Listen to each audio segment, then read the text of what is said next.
So this is a slide present in the slides here uploaded by GPC 2717. I'm just taking it a reference to make you understand about the physical properties of the minerals. तो physical property of minerals तो हम लोग पहले भी पढ़े थे। आज हम लोग उसको दोबारा रिवाइज करेंगे और जो पुराना पढ़ा हुआ चीज़ था उसको रिवाइज करेंगे और नए वाले प्रॉपर्टीज को पढ़ेंगे। तो यहाँ कुछ बहुत सुंदर सुंदर मिनरल्स के दिखाए हुए हैं, जिसमें देख सकते हैं कि हमको क्रिस्टल शेप दिख रहा है, एक पार्टिकुलर बना हुआ शेप। ये तराशा हुआ नहीं है, ये इसी तरीके से मिनरल नेचर में फॉर्म ही करता है। कुछ मिनरल्स जो हैं वो ऐसे ही नेचर के फॉर्म करते हैं, ऐसे ही उसका स्ट्रक्चर होता है, हेक्सागोनल, ऑर्थोरोम्बिक, मोनोक्लिनिक। तो उस तरह का स्ट्रक्चर शो करता है जिसको कहते हैं क्रिस्टल। और ये सारे जो फेस हुए वो कहलाते हैं क्रिस्टल फेस। ठीक, यहाँ भी देखो मिनरल है, minerals showing some crystal face. तो what are the different physical properties of minerals and why it's important? Because on the basis there are lots of minerals. Okay, more than thousands of minerals are present on the earth's surface. तो उन हजारों minerals में minerals की पहचान हम कैसे करेंगे? हालांकि मिनरल्स की हम लोग परिभाषा देख चुके हैं। Minerals are having fixed chemical composition, fixed atomic structure, inorganic in nature and naturally formed. तो वो सारा प्रॉपर्टी तो है उसमें। अगर हम उसका केमिकल कंपोजिशन पता करने लगे तो हमको लैब जाना पड़ेगा। That is a very tedious work and very time taking, very costly. तो जो फिजिकल प्रॉपर्टी है उसके आधार पर मिनरल्स को पहचाना जाता है।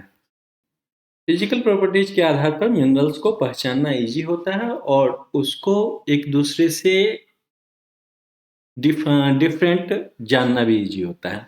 तो यहाँ हम लोगों को एक सिंपल फिजिकल प्रॉपर्टीज का एग्जांपल दिया गया है क्वार्ट्ज का। तो फर्स्ट में हम लोग लिखते हैं फॉर्म या शेप, यानी उसकी बनावट कैसी है, किस तरीके का वो देखने में लग रहा है, कैसा वो जनरली फॉर्म करता है, कैसा वो बनता है। तो यहाँ क्रिस्टल शेप हो गया। क्या है क्वार्ट्ज का? This is hexagonal in nature.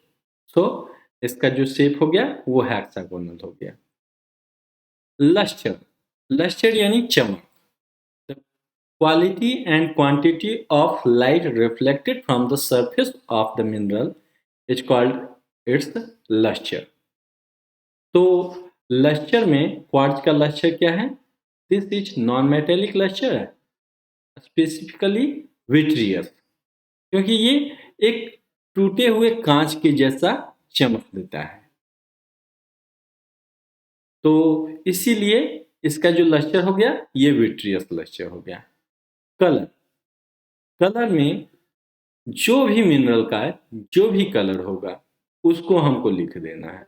तो since the background is blue और violet, it's showing the violet color, that's why it may be called as clear, or this is having whitish appearance or milky appearance, it may be called as milky. So we have written the color clear to milky. Streak, streak मतलब क्या हुआ? Colour in powder form. तो the quartz show no streak, यानी colourless streak, since it's having hardness, hardness, hardness एक relative पैमाना है scratch या abrasion को रोकने का। तो वो इसका हार्डनेस क्या है 7। Cleavage, cleavage is the plane of weakness, natural plane of weakness. तो एक प्लेन है, एक प्लेन पैरेलल बहुत सारे प्लेन्स जब होंगे तब वो वन सेट क्लीवेज कहलाएगा। लेकिन यहाँ हम देख रहे हैं कि इसमें कोई भी नेचुरल प्लेन ऑफ वीकनेस नहीं है। ये सारे जो हैं ये क्रिस्टल फेस है, प्लेन ऑफ वीकनेस नहीं। अगर प्लेन ऑफ वीकनेस इसको मानते तुम तो इसके पैरेलल और भी सारे प्लेन्स होने चाहिए थे, जिसके अलावा ये क्वार्ट्ज जो था वो इजीली टूट सकता था। लेकिन हम देख रहे हैं कि यहाँ कोई भी प्लेन ऑफ वीकनेस नहीं है, इसीलिए क्लीवेज में एब्सेंट यानी नो क्लीवेज। फ्रैक्चर, फ्रैक्चर के केस में इसमें होता है कॉन्क्वाइडल फ्रैक्चर, यानी अगर वो बॉल शेप में गड्ढा लिए हुए टूट रहा है तो वो कॉन्क्वाइडल फ्रैक्चर कहलाता है। एंड स्पेसिफिक ग्रेविटी, तो स्पेसिफिक ग्रेविटी चूंकि हम लोग अपने लैब में नहीं निकाल सकते हैं तो इसीलिए हम लोग रिलेटिव स्पेसिफिक ग्रेविटी लिखते हैं, लो, मॉडरेट या हाई। तो स्पेसिफिक ग्रेविटी में जबकि स्टीलियार्ड्स बैलेंस मेथड से इसको निकाला जाता है स्पेसिफिक लैब्स में, तो यहाँ स्पेसिफिक ग्रेविटी इसका 2.65 है। तो first property is crystal shape और crystal form. Crystal form or shape is the outward expression of a mineral's orderly internal arrangement of atoms. तो internal arrangement किस तरीके से है उसका प्रभाव पड़ता है उसके आउटर सरफेस पर। वही जो सरफेस पर जो शेप दिख रहा है, जो क्रिस्टल का फॉर्म दिख रहा है, उसको हम लोग शेप या क्रिस्टल फॉर्म में लिखेंगे। The cubic shape of highlight salt crystal results from the regular arrangement of sodium and chlorine atoms forming the crystal। यहाँ देखो कि क्लोरीन एटम जो ग्रीन कलर के एटम हैं और सोडियम एटम जो कि ग्रे कलर के एटम्स हैं, ये इस तरीके से अरेंज है कि ये क्यूबिक शेप बना रहा है हैलाइड का। So and as we know about luster, the luster is the way light is reflected from the surface of the mineral. It is the way a mineral shines or doesn't shine. Mineral can have metallic or non-metallic luster. Hematite occurs in both metallic and non-metallic varieties. तो यहाँ ये शायद galena है lead, ये भी lustre show कर रहा है, और ये हेमेटाइट का वैरायटी है जो कि मॉडरेट लस्टर शो कर रहा है। कलर, तो whatever the colour we perceive from the our eye it will be recorded as colour. किसी भी वस्तु पर कोई जो व्हाइट लाइट गिर रहा है तो उसके बाद उसका जो पार्ट रिफ्लेक्ट होकर के हमारे आंखों पर पहुंच रहा है वही कलर हम उसको देखते हैं। अगर कोई भी पार्ट उसमें से रिफ्लेक्ट होकर हमारे आंखों तक नहीं पहुंचेगा तो वो डार्क कलर हो जाएगा, ब्लैक कलर हो जाएगा। अगर सारे पार्ट रिफ्लेक्ट होकर के हमारे आंखों तक पहुंचेंगे तो वो वाइट कलर हो जाएगा। तो उसी तरीके से कौन पार्ट हम रिड्यूस कर रहे हैं, देखते हो कि एक ही तरह के कलर, मतलब विजिबल व्हाइट लाइट जब गिरता है और स्कैटरिंग का इफेक्ट होता है तो वो विवग्योर में कन्वर्ट हो जाता है यानी इंद्रधनुष बनाता है। तो एक लाइट से डिफरेंट कलर्स फॉर्म कर रहे हैं, तो उसमें कौन सा कलर वो पार्टिकुलर आवाज, तो वो ऑब्जेक्ट कौन सा, अच्छा आवाज ब्रेक हो रही है, अच्छा ठीक है। तो इज इट ऑडिबल नाउ? तो color, the wavelength of light reflected from the mineral surface is not always an effective property for identifying minerals. क्यों?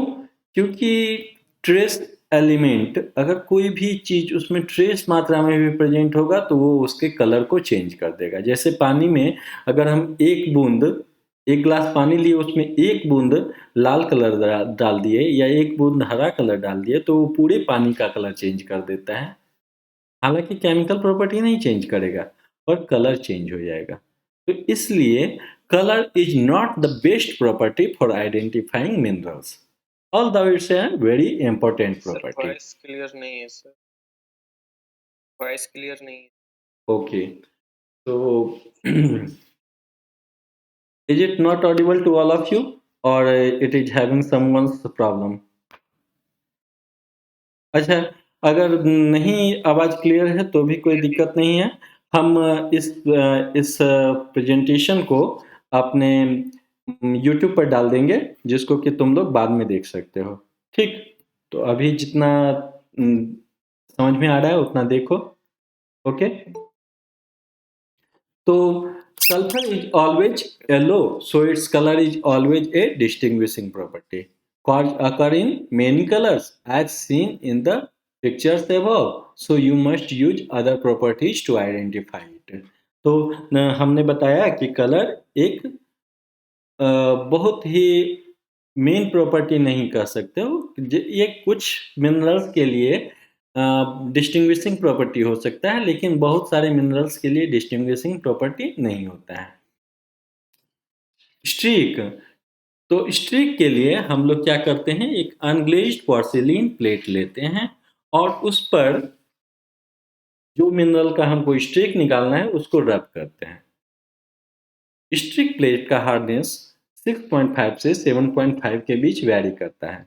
अगर हमारा मिनरल का हार्डनेस 6.75 से 7.5 के से लो है, तो वो तो स्ट्रिक प्लेट पर कलर छोड़ेगा और उस कलर को, उस पाउडर के वाले कलर को हम लोग देखेंगे और वो किस कलर का दिख रहा है, उसी कलर को स्ट्रिक कहते हैं। तो streak is colour of the mineral in powder form. यहाँ जैसे हम ये मिनरल को उठाए और इस स्ट्रिक प्लेट पर स्क्रैच किए, तो इसका जो पाउडर जैसा सब्सटेंस होगा वो पूरा इस पर लग जाएगा और लगने के बाद जो कलर शो करेगा वही उसका स्ट्रिक कहलाएगा। यहाँ देखो, it is tested by rubbing a metallic mineral across a piece of unglazed porcelain called a streak plate. Hematite Fe2O3 has a reddish brown streak whether the sample is metallic or non-metallic in appearance. हम लोग पहले ही देख चुके हैं कि उसका जो लक्ष्यर था वो मेटेलिक भी होता है और नॉन मेटेलिक भी हो, मतलब नॉन मेटेलिक अपीयरेंस भी हो शो करता है। तो लेकिन स्ट्रीक हमेशा उसका रेडिश ब्राउन कलर का होगा। तो streak is a very much favourable distinguishing property. Okay, now we will know about hardness. तो हार्डनेस के लिए हम लोग क्या करते हैं, एक मोह स्केल दिया गया है मोह द्वारा, जो कि एक रिलेटिव स्केल है। उसके स्केल में डिफरेंट मिनरल्स को पार्टिकुलर हार्डनेस प्रोवाइड किया गया है। जैसे टाल्क, टाल्क का हार्डनेस 1 है। जिप्सम, ये कुछ कॉमन मिनरल्स हैं। इन कॉमन मिनरल्स में उनका पार्टिकुलर हार्डनेस दिया गया है। तो gypsum is 2, calcite 3, fluoride 4, apatite 5, orthoclase 5, 6 and orthoclase 6, quartz 7, topaz 8, corundum 9, and at last diamond, which is the one of the hardest mineral, it is placed as 10. तो कोई चीज hard है या नहीं ये कैसे पता चलता है? या तो हम उसको स्क्रैच करके देखेंगे। स्क्रैच करने से कोई चीज अगर इजीली स्क्रैच हो जा रहा है तो वो हार्ड नहीं है ना? अगर कोई चीज़ ईज़िली स्क्रैच नहीं हो रहा है तो वो हार्ड है। तो हम अपने फिंगर नेल से अगर अपनी स्किन को स्क्रैच करना चाहेंगे, तो हमारा स्किन स्क्रैच हो जाएगा। लेकिन वहीं एक टेबल के को स्क्रैच करना चाहेंगे अपने फिंगर नेल से, तो वो स्क्रैच नहीं हो पाएगा। तो ये जो प्रॉपर्टी है ना, हार्डनेस की प्रॉपर्टी, ये रिलेटिव प्रॉपर्टी है।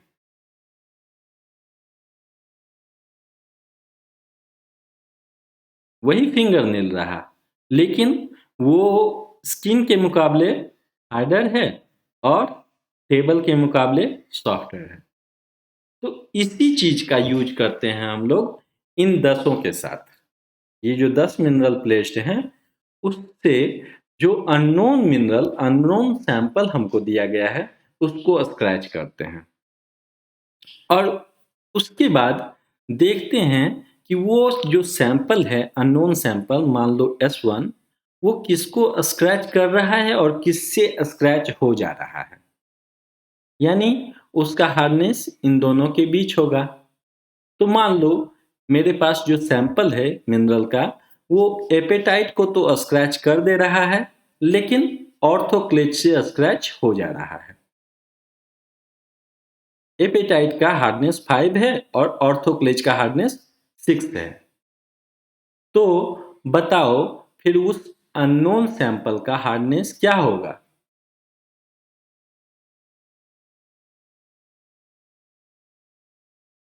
क्या होगा उस अननोन सैंपल का हार्डनेस? एपेटाइट को स्क्रैच कर दे रहा है और ऑर्थोक्लेज से स्क्रैच हो जा रहा है। Yes, sir. Between 5 to 6. हाँ, between 5 to 6. That hardness will be between 5 to 6. तो उसी तरीके से हम किसी भी अननोन सैंपल का हार्डनेस पता करते। क्या होगा अगर हमारे पास ये सारे 10 जो मिनरल हैं वो नहीं, तो उस केस में कुछ ऐसे सैंपल्स लिए जाते हैं और कुछ ऐसे रिप्रेजेंटेटिव स्केल लिए जाते हैं जिससे कि हम लोग हार्डनेस टेस्ट कर सकें। तो उसके लिए brass plate, glass plate, iron plate और पोर्सिलेन प्लेट, ये सभी स्क्रैच करके हार्डनेस जानने के काम आता है। ठीक, तो hardness is a mineral's ability to resist abrasion और स्क्रैचिंग। वन मिनरल और common object of known hardness is scratched against another mineral. The harder mineral will leave a scratch in the soft mineral. The most scale of hardness arranges common minerals by relative hardness. तो जो hardness scale है वो common minerals को उसके relative hardness के अनुसार arrange किया है और उसी का हम लोग यूज करते हैं हार्डनेस टेस्ट करने के लिए। ठीक, तो ये तुम लोग पक्का याद कर लेना, 100% याद कर लेना। Talc, gypsum, calcite, fluorite, apatite, orthoclase, quartz, topaz, corundum और डायमंड, क्योंकि ये बहुत ही ज़्यादा इम्पोर्टेंट हैं। अगर तुम्हारे एग्जाम्स में, प्रैक्टिकल एग्जाम में या थ्योरी एग्जाम में कोई भी क्वेश्चन आता है, तो समझ लो कि 2-3 क्वेश्चन सिर्फ इस पार्टिकुलर मोह स्केल ऑफ हार्डनेस से आएगा। इवन मिनरल आइडेंटिफिकेशन में भी जो क्वेश्चंस आएंगे वो इस मोह स्केल ऑफ हार्डनेस में रहेंगे। हो सकता है कैल्साइट उठाकर तुमको दे दिया गया उसका फिजिकल प्रॉपर्टी निकालने के लिए, हो सकता है जिप्सम दे दिया जाएगा, हो सकता है ऑर्थोक्लेज दे दिया जाएगा, क्वार्ट्ज दे दिया जाएगा, क्योंकि ये बहुत ही कॉमन मिनरल्स हैं। ठीक है ना, ये बहुत ही कॉमन मिनरल्स हैं। डायमंड को छोड़कर डायमंड दे दिया जाएगा तो पता चला लेके भाग जाओगे तो वो नहीं दिया जाएगा और वो शायद डिपार्टमेंट में है भी नहीं तो और उतना ऊपर तक हमको जाने का ज़रूरत भी नहीं पड़ता है। जो हमारे पास मिनरल्स होते हैं वो जनरली 8-9 तक सिमट जाते हैं, तो 10 तक पहुंचने की ज़रूरत नहीं पड़ती, इसलिए डायमंड रखने की ज़रूरत नहीं पड़ती है। और ज़्यादातर मोह स्केल ऑफ हार्डनेस बॉक्स या हार्डनेस बॉक्स जिसको बोलते हैं उसमें तुम देखोगे कि यही 9 मिनरल ही प्रेजेंट होते हैं, डायमंड नहीं होता है उसमें प्रेजेंट। क्यों? डायमंड कॉस्टली है और डायमंड तक उसका हार्डनेस जाता नहीं। जो पार्टिकुलर मिनरल सैंपल या अननोन सैंपल्स हमको मिलते हैं, उसका 10 हार्डनेस रेयरली पहुंचना मुश्किल है, तो इसीलिए डायमंड को स्केल ऑफ हार्डनेस बॉक्स में नहीं रखा जाता है। ठीक, तो ये हो गया हार्डनेस का। Now we will know about cleavage. Cleavage is when a mineral breaks into flat surfaces along plane of weak bonding in the crystal structure. तो हमने पहले ही बताया था कि क्रिस्टल का जो स्ट्रक्चर होता है, जो उसमें एटॉमिक स्ट्रक्चर होता है, उसमें अलग अलग तरह के बॉन्ड्स होते हैं, कहीं कोवैलेंट बॉन्ड्स, कहीं आयनिक बॉन्ड्स, अलग अलग तरह के बॉन्ड्स से बना होता है। तो उसमें उस बॉन्डिंग में जो वीक प्लेन जनरेट हो रहा है, जिसके कारण से वो क्रिस्टल एक दूसरे से अलग हो सकता है, उसको हम लोग नेचुरल प्लेन ऑफ वीकनेस, ये ध्यान में रखना कि this is a plane, not a line, it's a plane. यहाँ अगर तुम देख रहे हो कि ये एक लाइन है, लेकिन this is not a line, it's a plane, it's extending inwards. यहाँ जो देख रहे हो कि वो सभी आगे भी एक्सटेंड कर रहा है, इधर कट रहा है, आगे भी एक्सटेंड कर रहा है। और अगर हम कोई मिनरल देखते हैं तो उसमें क्लीवेज प्लेन है, तो देखोगे कि उसके पैरेलल अलग अलग सरफेस फॉर्म कर रहा है। तो ये सरफेस है, इसके पैरेलल ये सरफेस है, इसके पैरेलल ये सरफेस है, अलग अलग parallel surfaces, smooth surfaces form करता हुआ रहेगा।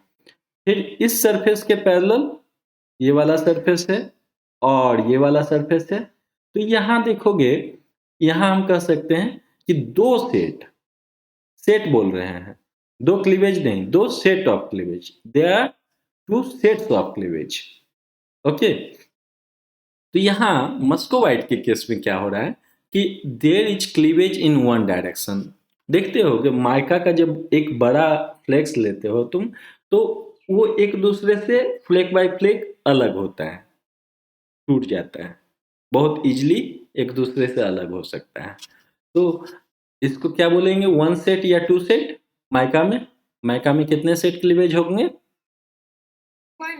One set cleavage. माइका में वन सेट क्लीवेज होगा, क्योंकि देखो यहाँ ये लाइन जैसा है, लेकिन लाइन नहीं है, ये पैरेलल है, ये एक्सटेंडेड है, अंदर में भी इसका गया हुआ है, उसी तरीके से ये भी अंदर में गया हुआ है। तो यहाँ पैरेलल, जितने भी पैरेलल प्लेन्स हैं उसको एक सेट के अंतर्गत काउंट करेंगे, ठीक है ना? तो इसीलिए ये वन सेट ऑफ क्लीवेज कहलाया।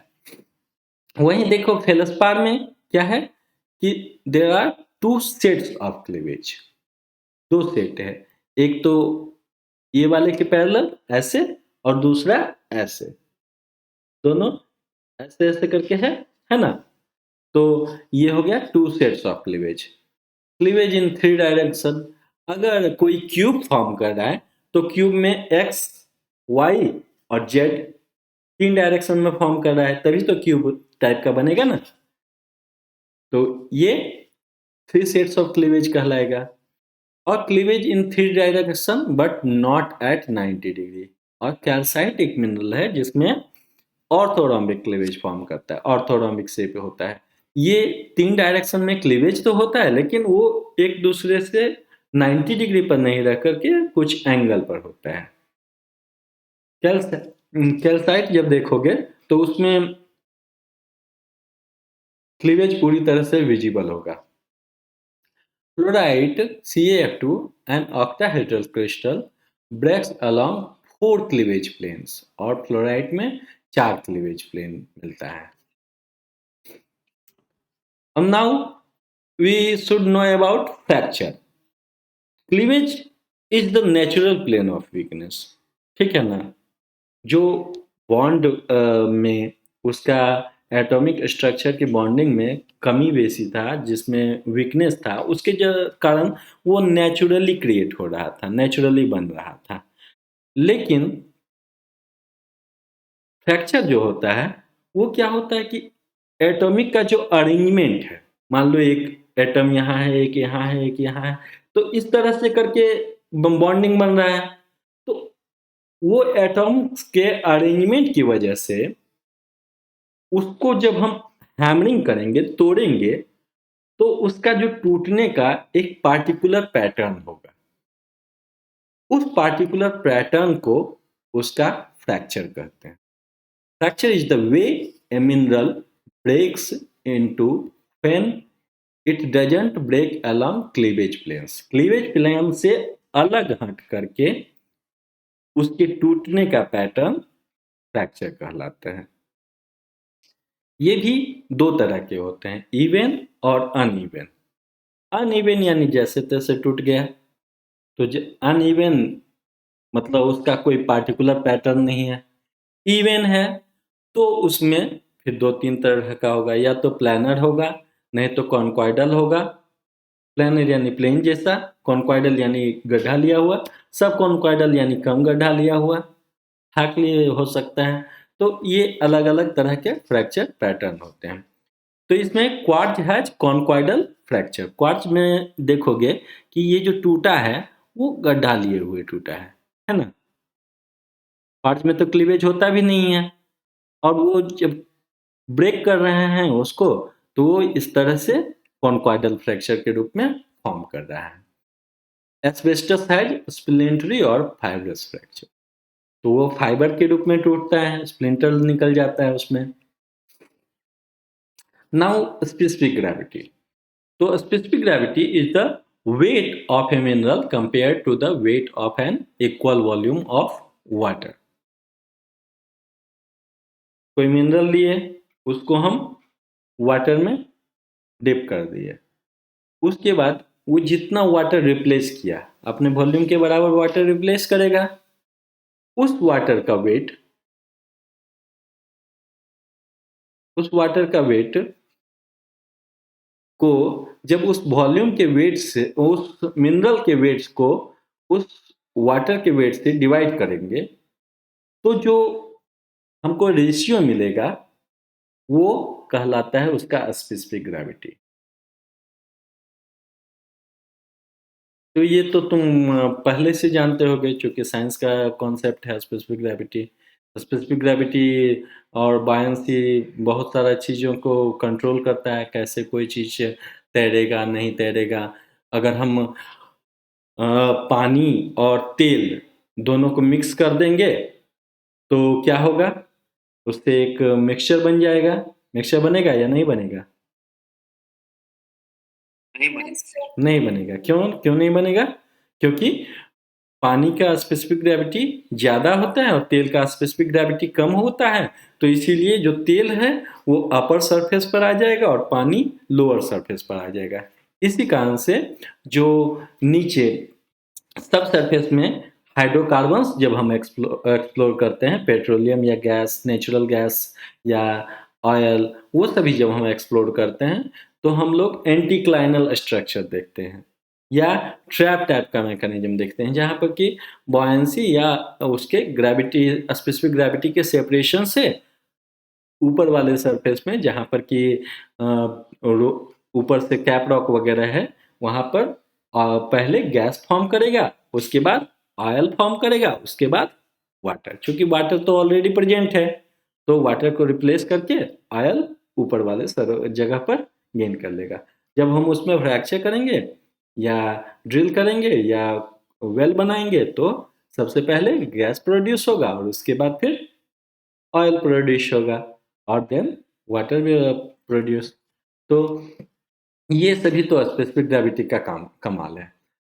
यहाँ मिनरल्स के केस में मेनली स्पेसिफिक ग्रेविटी को हम लोग देखेंगे और देखेंगे कि जो मिनरल हम हाथ में ले रहे हैं उसका छोटा सा टुकड़ा कितना हैवी है, रिलेटिवली कितना हैवी है। जनरली हम लोग अपने लैब में जो करेंगे, तो अगर बहुत ज़्यादा हैवी है तो उसको हाई स्पेसिफिक ग्रेविटी बोलेंगे। अगर बहुत लाइट है तो उसको लो स्पेसिफिक ग्रेविटी बोलेंगे। अगर इन दोनों के बीच में है तो वो मॉडरेट स्पेसिफिक ग्रेविटी कहलाएगा। ओके, तो potassium feldspar has a specific gravity of 2.65 and galena has a specific gravity of 7.6। तो यहाँ गैलेना की स्पेसिफिक ग्रेविटी वेरी हाई हो जाएगी और पोटेशियम फेलोस्पार की स्पेसिफिक ग्रेविटी मॉडरेट हो जाएगी। ओके, यहाँ तक हम लोगों का फिजिकल प्रॉपर्टीज था। कलर जो मेन हम लोगों को लिखना है, colour, lustre, streak, hardness, habit, cleavage, fracture और स्पेसिफिक ग्रेविटी। इसके अलावा कुछ और फिजिकल प्रॉपर्टीज होते हैं जो कि सभी में प्रेजेंट नहीं होता है, बट अगर प्रेजेंट है तो उसको स्पेशल कैरेक्टरिस्टिक्स के रूप में लिखा जा सकता है। तो order, feel, tenacity, fluorescence, phosphorescence, magnetism, ये सभी अलग अलग प्रॉपर्टी हैं जो कि हम लोगों को अपने प्रैक्टिकल में करने की जरूरत नहीं है। तो ये सारे जो प्रॉपर्टी होगा फिजिकल प्रॉपर्टी वो सभी तुम लोग लिख दोगे। उसके बाद डिस्टिंग्विशिंग प्रॉपर्टी लिखोगे। डिस्टिंग्विशिंग प्रॉपर्टी में उस पार्टिकुलर मिनरल के लिए जो खास प्रॉपर्टी होगी जो कि उसको दूसरे मिनरल्स से अलग करती है उसको हम लोग लिखेंगे।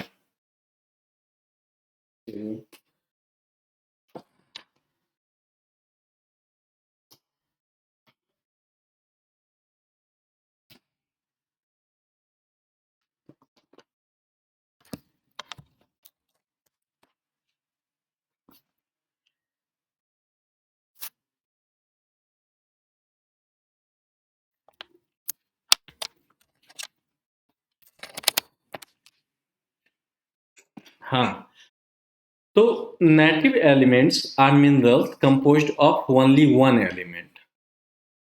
ये जो है ये एकमात्र एलिमेंट को रखता है। तो सल्फर जो कि सिर्फ सल्फर से बना हुआ है, those are native elements. Diamond सिर्फ कार्बन से बना हुआ है, ग्रेफाइट सिर्फ कार्बन से बना हुआ है, गोल्ड सिर्फ गोल्ड है, सिल्वर, कॉपर, प्लैटिनम, ये सभी नेटिव एलिमेंट्स कहलाते हैं। 10 most abundant elements in the earth crust कौन कौन सा है? तो oxygen, silicon, aluminium, iron, calcium, sodium, potassium, magnesium, titanium and hydrogen. These are the most abundant elements. इसीलिए जो भी हम ज़्यादातर मिनरल्स देखेंगे, मिनरल्स में जनरली इन मोस्ट एबंडेंट मिनरल्स से ही और मोस्ट एबंडेंट एलिमेंट्स से ही फॉर्म किया हुआ होगा। तो यहाँ देखो muscovite K2L4 SiL2O20 OH F/4। तो यहाँ भी वही सारे एलिमेंट्स हैं। Potassium फेलोस्पार Kl2Si3O8। पोटेशियम के भी है, potassium, aluminium Al, aluminium, silicon, silicon, oxygen, oxygen. ठीक, उसी तरह से लिमोनाइट जिसका केमिकल फार्मूला है FeO और हाइड्रस मिनरल है ये, तो उसमें H2O रहता है, H2O2। तो ऑगाइट, CaNaMgA, ये जो कॉमा कॉमा करके दिया हुआ है इसमें कुछ भी प्रेजेंट हो सकता है। उसमें Ca भी हो सकता है, Na भी हो सकता है, Mg भी हो सकता है। इस तरह से पायरोक्सिन में ये सारे होते हैं। उसका फिर अलग कौन सा एलिमेंट्स उसमें प्रेजेंट है उसके आधार पर फिर उस ग्रुप में अलग अलग मिनरल्स होते हैं। तो silicate minerals are composed of silicon Si4+ and oxygen O2- plus some positively charged metal ions। तो क्वार्ट्ज जो है वो एक सिलिकेट मिनरल है। और इवन जो भी मिनरल्स हम लोग देखते हैं उसमें ज़्यादातर मात्रा सिलिकेट मिनरल्स की ही होगी। तो क्वार्ट्ज जो सिलिकेट से मिनरल है SiO2, पोटेशियम फेलोस्पार KlSi3O8। यहाँ भी देखो Si और O है, तो जो भी जिसमें भी सिलिका और ऑक्सीजन का कॉम्बिनेशन बन रहा है वो सिलिकेट मिनरल्स कहलाएंगे। Now it is the building blocks of several silicate minerals that is called as silica tetrahedra. The silica tetrahedra is the basic building block of silicate minerals. It is composed of one silicon ion Si4+, यहाँ देखो ये Si4+ है, surrounded by 4 oxygen ions O2-, यहाँ 4 उसको oxygen-, oxygen 2- उसको surround किए हुए हैं। तो silica tetrahedrons link up in various patterns and bond with metal ions to form a specific silicate minerals.